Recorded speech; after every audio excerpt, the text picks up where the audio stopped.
الحمدللہ وحدہ والصلاة والسلام علی من لا نبی بعدہ اعوذ باللہ السمیع العلیم من الشیطان الرجیم بسم اللہ الرحمن الرحیم رب ادخلنی مدخل صدق واخرجنی مخرج صدق واجعلنی من لدنک سلطانا نصیرا۔ اچھا جی، کچھ بڑے دلچسپ سے سوال آئے ہیں جو تھوڑے بچوں کی طرف سے آئے ہیں اور لگ رہے ہیں بچگانہ ہے، لیکن ان سوالوں میں وہ ساری باتیں انشاءاللہ آ جائیں گی جو ہماری بنیادی عقیدہ ہے اللہ کی طرف اور توحید کی طرف۔ مثال کے طور پر بچوں نے سوال پوچھا ہے جی اللہ کون ہے، کہاں رہتا ہے، کیسے کپڑے پہنتا ہے، ہماری مدد کیوں کرتا ہے، ہمیں کہاں سے چیزیں دیتا ہے اور کیوں دیتا ہے۔ تو مختصر اس کو آسان زبان میں بچوں کے لیے رکھتے ہیں۔ جس طرح ہمارے آس پاس جو بھی کچھ چیزیں ہوتی ہیں ان کا کوئی نہ کوئی بنانے والا ہوتا ہے یا ان کا کوئی نہ کوئی مالک ہوتا ہے۔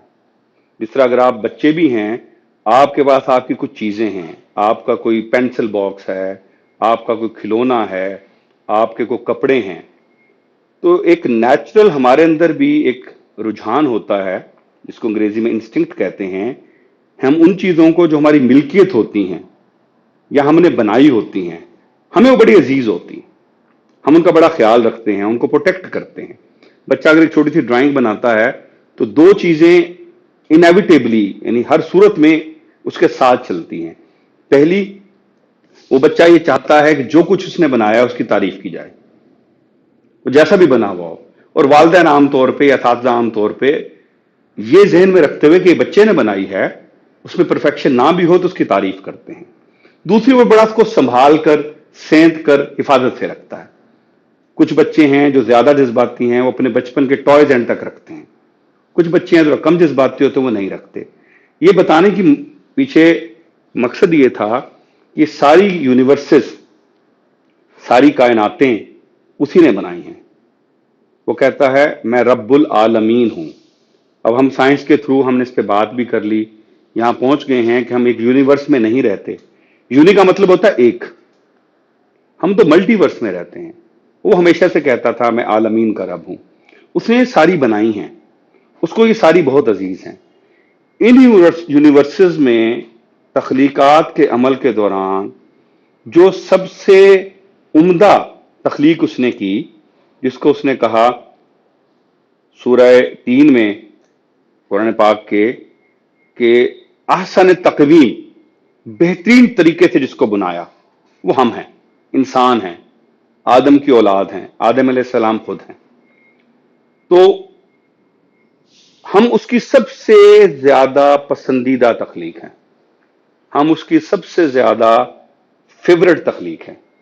اسی لیے پھر اس نے پوری تمام یونیورسز کا، تمام عالمین کا معاملہ اس طرح بنایا ہے کہ وہاں جو کچھ بھی ہے وہ ہماری خدمت کے لیے ہے۔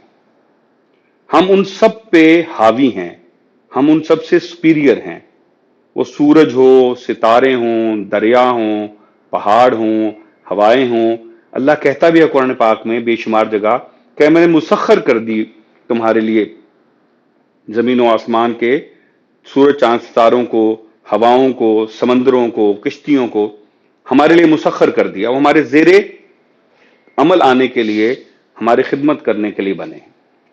اس سے بڑی جو مہربانی فرمائی، بلکہ سب سے بڑی جو مہربانی فرمائی، اس عالمین میں اس الرحمن اور الرحیم نے اپنی رحمت کو مجسم کر کے بھی بھیج دیا، رحمت للعالمین کو، محمد صلی اللہ علیہ وآلہ وسلم کو، کہ جہاں کہیں ہم سے نالائقوں سے کوئی بھول چوک بھی ہو جائے تو ہمارے پاس ایک رول ماڈل بھی ہو جو ہمیں بتائے کہ کس طرح کی زندگی گزارنی ہے، اور ساتھ میں غلطی گناہ کے بعد ان کا نام لے کر ان پہ درود شریف پڑھ کر استغفار کر کے ہم اپنے گناہ بھی بخشوا لیں۔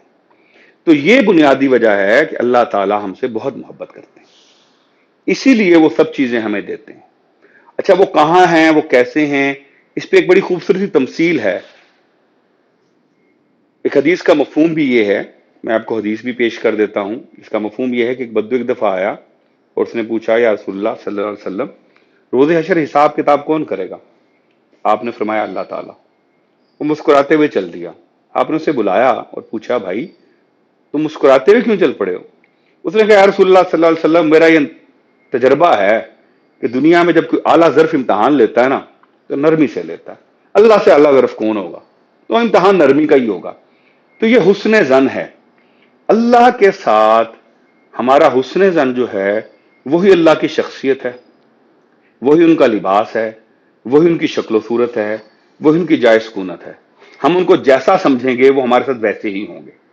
تو بچوں نے اگر اسیوم کرنا ہے کہ اللہ کیسا ہے تو اسیوم کریں کہ ماں سے بھی زیادہ کوئی مہربان ہو سکتا ہے تو وہ اللہ ہے،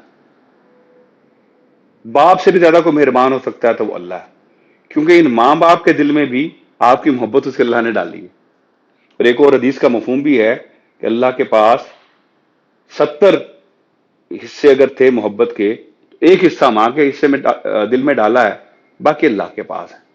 تو آپ بڑی آسانی سے سمجھ سکتے ہیں کہ وہ ایک مہربان دادا کی طرح، مہربان نانا کی طرح، مہربان دادی کی طرح، مہربان نانی کی طرح، محبت کرنے والی ماں کی طرح، خیال رکھنے والے باپ کی طرح آپ کا خیال رکھتا ہے. وہی تصور ذہن میں لے آیا کریں. اس سے دوسری صورت بھی نکل آئے گی. ان سب رشتوں کی قدر بھی اسی طرح کیا کریں، پھر اس طرح اللہ کی قدر کرنی بنتی ہے. ان کا خیال بھی اسی طرح رکھا کریں. وما علینا الا البلاغ المبین.